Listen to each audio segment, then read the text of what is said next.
Sevgili dostlar, hepinize tekrardan selamlar, sevgiler. Şu anda hem arkamdaki yazıdan hem de malum görüntülerden anlayabileceğiniz üzere Doğu'nun incilerinden birisi olan Şırnak ilimizdeyiz.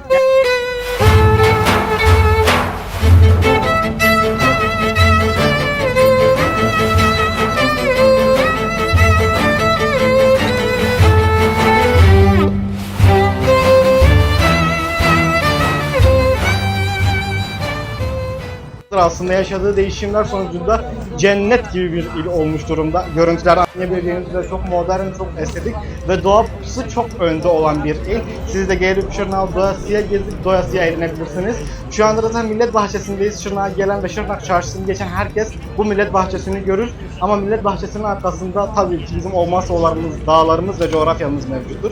Şu anda görüntülerden anlayabileceğiniz üzere gördüğünüz zaman hemen arkası bizim geçen hafta, aslında geçen günlerde olduğumuz Slopi, Şırnak'ın